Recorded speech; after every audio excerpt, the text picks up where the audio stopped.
மூத்த பத்திரிகையாளர் விஸ்வா இணைந்திருக்கிறார். விஸ்வா, இந்தியா முழுக்க காங்கிரஸ் கட்சியிலிருந்து எழுகிற அதிருப்தி குரல், ராகுல் காந்தி பிரியங்கா காந்தி பொறுப்பிலிருந்து விலக வேண்டும், சோனியா குடும்பத்திலிருந்து காங்கிரஸை மீட்க வேண்டும் என்கிற குரல்கள்லாம் வருது. ஏன்? இல்லை, நீங்கள் காங்கிரஸ் கட்சியினுடைய வீழ்ச்சி அப்படின்னு பார்த்தீங்க அப்படின்னா அது வீழ்ச்சி தான். நீங்கள் நேருவுக்கு பிறகு வந்து இந்திரா காந்தி, இந்திரா காந்திக்கு பிறகு காங்கிரஸ் கட்சியினுடைய உண்மையான நிலை என்ன? அது ஒரு வலிமையான ஒரு தெளிவான கட்சியாக இருந்ததா அப்படின்னு பார்த்தா இல்லை. குறிப்பாக நீங்கள் ராஜீவ்காந்தி காலகட்டத்தில் அவர் ஒரு பக்குவமற்ற அனுபவமற்ற தலைவராக இருந்தார். அந்த காலகட்டத்திலிருந்தே காங்கிரஸ் வீழ்ச்சியடை தொடங்கிடுச்சு.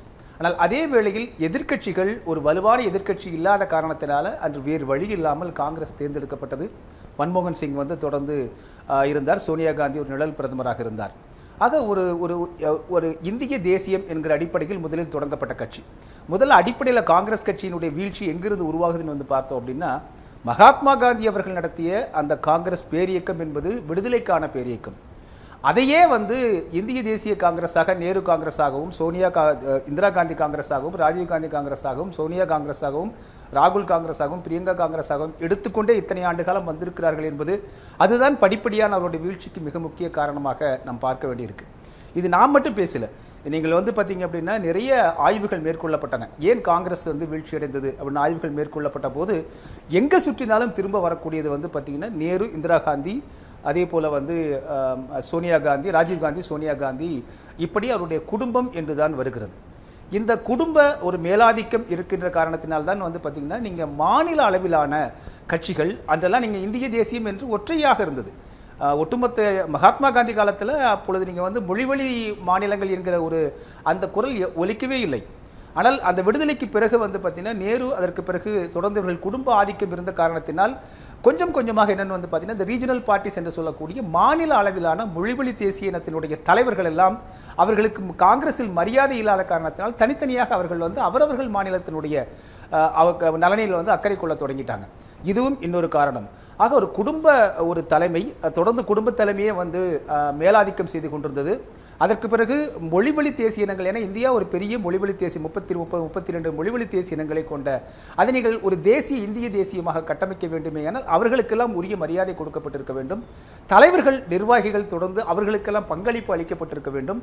ஆனால் அப்படி எதுவுமே அளிக்கப்படாத காரணத்தினால நீங்கள் தொடர்ந்து படிப்படியாக நீங்கள் வந்து பார்த்தீங்கன்னா இந்த ஒற்றை குடும்பத்தை சுற்றியே இந்த காங்கிரஸ் கட்சி இருந்த காரணத்தினால் அதனுடைய அடித்தளம், குறிப்பாக உள்கட்டமைப்புன்னு சொல்லுவாங்க, அதில் ஆங்கிலத்தில் வந்து இன்டர்னல், நீங்கள் வந்து ஆர்கனைசேஷனுடைய அந்த செட்டப் என்பது முற்றிலுமாக உடைந்து போய்விட்டது. அது மிக முக்கியமான காரணம். அதற்கு பிறகு நீங்க வந்து பாத்தீங்கன்னா காந்திக்கு பிறகு அந்த கட்டமைப்பு மாறுது. ஒரு குடும்பத்தின் பின்னணியில் இருக்கீங்க. பிராந்திய கட்சிகளுடைய, மாநில கட்சிகளுடைய எழுச்சியெல்லாம் ஒன்று சொல்றீங்க. இது 56ல் தேசிய மொழிவாரி தேசிய இனங்கள், அதுக்கான மாநிலங்கள் வருது. அதுக்கப்புறம் ஒரு மாநிலங்களில் ஒரு கட்சி எழுச்சி பெற்று வருது, ஆட்சியில் இருக்கிறதெல்லாம் பார்க்குறோம். 2014 வரைக்கும் காங்கிரஸில் தான் தொடர்ந்து 10 வருஷம் இருந்திருக்கு. 2004 2010 வரைக்கும். 2014க்கு பிறகு தானே மிகப்பெரிய வீழ்ச்சியாக அது சந்திக்குது. அப்போ அந்த தோல்விக்கு பொறுப்பு ராகுல், பிரியங்கா வந்ததுக்கு அப்புறமா தான், இல்லை அவர்கள், நீங்கள் சொல்றீங்களா பல ஆய்வுகள்லாம் செஞ்சாங்க அப்படின்னு. பல ஆய்வுகள் செய்கிறாங்க, காங்கிரஸ் ஆய்வு செய்ய தவறிட்டா? நிச்சயமாக காங்கிரஸ் வந்து தன்னை சுயபரிசோதனை செய்து கொள்ளவே இல்லை. நீங்கள் கடந்த நீங்கள் வந்து பார்த்தீங்க அப்படின்னா குஜராத்தினுடைய சட்டமன்ற தேர்தல், இதற்கு முந்தைய தேர்தல், அங்கே ஒரு 10-15 நாட்கள் அங்கே வந்து நாங்கள் தேர்தல் களப்பணியின் போது போய் பார்த்தோம். அப்போ நீங்கள் வந்து பார்த்தீங்கன்னா அது காங்கிரஸ் கட்சி நிச்சயமாக வெற்றி பெறும் என்பதாக இருந்தது. ஏன்னா ஒட்டுமொத்தமாக பாரதிய ஜனதா கட்சி மீது ஒரு அதிருப்தியால் இந்தியா முழுவதும் இருந்துச்சு. அந்த இடத்தில் காங்கிரஸ் அங்கே குஜராத்தில் வெற்றி பெறும் என்று பார்த்தார்கள். ஆனால் அந்த களப்பணியில் நம்ம பார்க்கும் பொழுது காங்கிரஸ் வந்து வெறுமனே முழக்கங்கள் இட்டதே தவிர, ஆனால் அவர்கள் களப்பணி இல்லை. அந்த அடிப்படை கட்டமைப்புன்னு இருக்கு இல்லைங்களா, அதெல்லாம் இல்லவே இல்லை அவங்ககிட்ட. அது அப்பொழுதே அது ராகுல் காந்தி வருவார், பேசுகிறாரு, முழங்குறாரு அப்படின்னு தான் இருக்கே தவிர, அறிக்கை விடுறாரு, ட்விட்டரில் பேசுகிறாரு, பார்லிமெண்ட்டில் பேசுகிறாருன்னு இருக்கே தவிர, உங்கள் களப்பணி அப்படி எடுத்துக்காட்டாக நீங்கள் வந்து பார்த்தீங்கன்னா காங்கிரஸ் கட்சி எப்படி இருந்ததுன்னா ஒரு மாதர் சங்கம். இன்னைக்கு வந்து மகளிர் சுயதூ குழுன்னு சொல்கிறோம், ஆனால் அந்த காங்கிரஸ் மாதர் சங்கங்கள் இருந்தது. அதுதான் நீங்கள் முன்னோடியது. களப்பணின்னு சொல்ற அந்த இடத்துல அடித்தளமாக மக்களுடைய, அதாவது அந்தந்த மாநில மக்களுடைய, அந்தந்த மாநில தலைவர்களோட, காங்கிரஸ் கட்சியோட தலைவர்களோடு உணர்வுக்கு ஒட்டாமல் அது விலகி இருக்கிறாங்களா முற்றிலுமாக? மாநில மக்களுடைய உணர்வுகளுக்கு எதிராக மாறாக இருக்கிறதுனால தான் அந்த வீழ்ச்சியா? நிச்சயம் இல்ல, அவர்களை மதிக்கவே இல்லைங்கிறதான பிரச்சனை. நீங்கள் எந்தெந்த மாநிலங்களில் மிக வலிமையாக இருந்தார்களோ ஒரு குறிப்பிட்ட சில மாநிலங்களைச் சேர்ந்தவர்களை மட்டுமே தொடர்ந்து நீங்கள் வந்து அங்கே மேலாதிக்கம் செய்து கொண்டிருப்பதை நீங்கள் பார்க்க முடியும். ஆனால் அவர்களுக்கும் அங்கே தலைமை பொறுப்பில் இல்லை. அவர்கள் நீங்கள் ராகுல் காந்தியை விட வயதில் மூத்த எத்தனையோ தலைவர்கள் இருக்காங்க, அவர்களுக்கெல்லாம் அங்கே முக்கியத்துவமே இல்லையே. சரி, நீங்க ஒட்டுமொத்த இந்திய தேசியம் என்று இவர்கள் கட்டமைக்க விரும்பி இருந்தால் அத்தனை மாநிலங்களையும் சேர்ந்த யார் யாரெல்லாம் திறன் வாய்ந்தவர்களோ அவர்களுக்கெல்லாம் பிரதிநிதித்துவம் கொடுக்கப்பட்டிருக்க வேண்டுமா இல்லையா? பேசலாம். கலப்பணி மேலிருந்து கீழ் நோக்கிய வந்து தொடர்ந்து நம்ம பேசலாம் நம்ம இணைந்திருக்க நம்ம தொடர்ந்து பேசலாம். விஸ்வா நேரம் போயிடுறேன். விஸ்வா அவர் வந்ததே ரொம்ப தாமதம். விஸ்வா, காங்கிரஸ் ஒரு மாற்றை யோசிக்க கூட முடியாத இடத்துல இருக்கு. மாற்றம்னு ஒரு மாற்றத்துக்கான யோசனையோ இல்லது ஒரு புதிய யோசனை வந்தாலே மாத்திருவாங்க அப்படிங்கிறாங்க. அப்படியா? இல்லை, நீங்கள் கனகராஜ் ஐயா சொன்னதுக்கு ஒரே ஒரு விரைவாக நான் ஒன்று சொல்லிடுறேன். தலைவர்கள் தியாகம் செய்தார்கள் என்பதை நாம் மாற்றுக்கிறது கிடையாது. ஆனால் அந்த தியாகங்கள் தவிர்க்கப்பட்டிருக்க வேண்டுமா வேண்டாமா? நீங்கள் வந்து உட்கட்சி ஜனநாயகம் என்கிற ஒரு டெமோக்ரஸி இருந்திருந்ததுன்னா நீங்கள் பல்வேறு இந்திய அளவில் உள்ள பல்வேறு திறன் வாய்ந்த தலைவர்களுக்கு அந்த தலைவர் பொறுப்பும் பிரதமர் பொறுப்பும் அளித்திருக்க வேண்டுமா வேண்டாமா? ஒரு ஒற்றை குடும்பத்தைச் சேர்ந்தவர்களே அவர்கள் தொடர்ந்து அவர்கள் அந்த பொறுப்பை வகித்துக் கொண்டிருந்தனால் அவர்கள் குறிவைக்கப்பட்டிருக்கிறார்கள். இப்படி தான் நம்ம பார்க்க வேண்டியிருக்கு.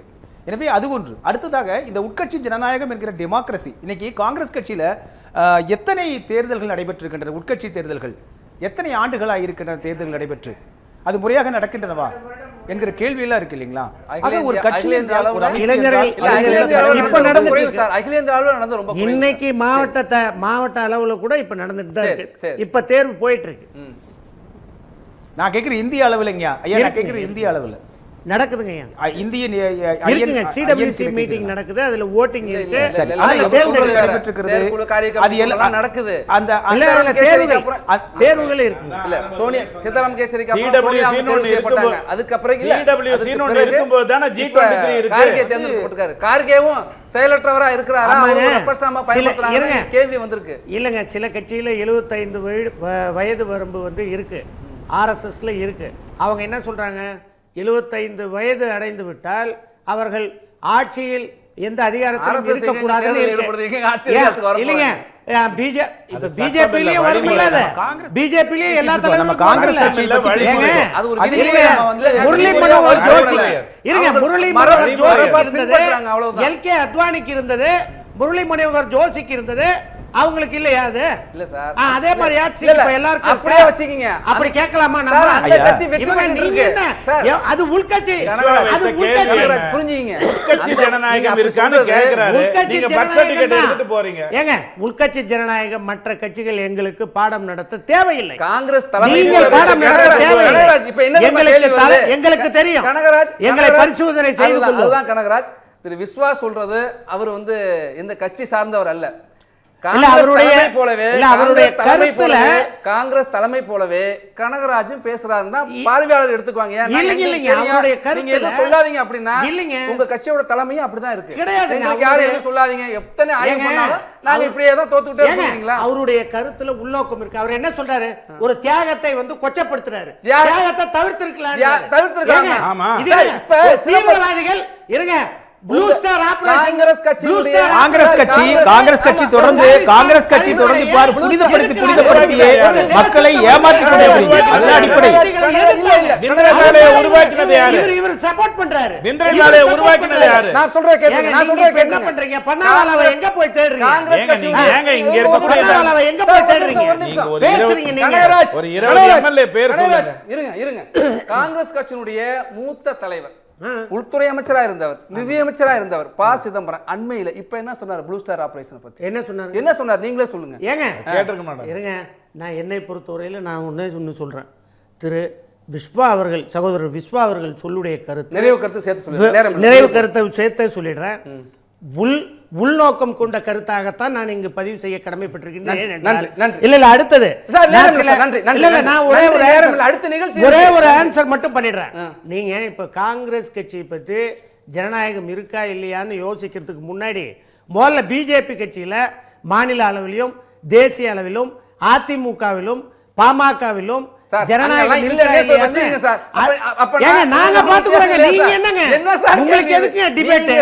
எங்க கட்சி நாங்க பாத்துக்கிறோங்க. உங்களுடைய ஆலோசனை தேவையில்லை. உங்களுடைய ஆலோசனை தேவையில்லை. நன்றி நன்றி நன்றி. பாமகல அப்பா வந்து கட்சியை நடத்தினார், வழி நடத்தினார், உண்மையாக நடத்தினார்னு சொன்னாலும் 95% அன்புமணி கிட்ட இருக்காங்கன்னா அன்புமணி கிட்ட தான் கட்சி போகும். அதுல ஆமா, சின்னம் கொடுத்தீங்க. நீங்க எலெக்ஷன் கமிஷனை வச்சு அவருக்கு சின்னம் கொடுத்தீங்க. அப்ப ஐயா ராமதாஸ் அவர்கள் எந்த ஒரு தியாகத்தையும் செய்யல, எந்த ஒரு தியாகத்தையும் செய்யல. அது காரணம் யாருன்னு எங்கேயாவது அவரு வாரிசு அரசியலை பற்றியோ வாரிசு அரசியல் இல்லைங்க, வாரிசு ரவிச்சந்திரன் கனகராஜ் எதுவும் கேட்காது, எதுவும் நீங்க சரி சரி சரி விஸ்வா நிறைவு கருத்து. இது எந்த விதத்துல நியாயம்? ஒரு விவாதத்துக்குள்ள வந்துட்டு திசை திருப்புற வேலையை பண்றீங்க. சரி, என்ன சத்தியமூர்த்தி பவனா? நன்றி நன்றி. நான் என்ன கேக்குறேன்? நன்றி என்ன பேச்சு? நன்றி நன்றி நன்றி நன்றி. விஸ்வா சுருக்கமா இருங்க சார் சுருக்கமா இருங்க சார். கனகராஜ் அமைதி. இது கட்சி கூட்டம் இல்லைங்க. சொல்லிடுறேன், இந்த விவாதத்தினுடைய தலைப்பு காங்கிரஸ் கட்சியினுடைய, குறிப்பாக அகமது பட்டேலினுடைய மகன் வெளியிட்ட கருத்தும் காங்கிரஸ் பலவீனம் அடைந்து வருகிறதா என்று ஒட்டுமொத்தமாக 1 மணி நேரம் காங்கிரஸ் கட்சியை பற்றித்தான் வாதம் செய்து கொண்டிருக்கிறோமே தவிர இது பாரதிய ஜனதா கட்சியை பத்தியோ பாமகவை பத்தியோ அதிமுகவை பத்தியோ இல்ல. இப்போ பதில் சொல்ல இயலாத ஒரு சூழ்நிலையில் கனகராஜ் ஐயா அவர்கள் இது போன்ற ஒரு தவறான ஒரு தகவலை கொடுத்து இப்போ கூட்டத்துக்குள்ள போந்து ஆட்டத்தை கலைப்பாங்க இல்லையா, அது போல கனகராஜ் ஐயா செஞ்சுட்டு இருக்காங்க. கனகராஜ் ஐயா, காங்கிரஸ் கட்சி நாங்கள் ஒரு பத்திரிகை ஊடகவியலாளராக ஆய்வு பார்வையில் சொல்றோம், அவ்வளவுதான்.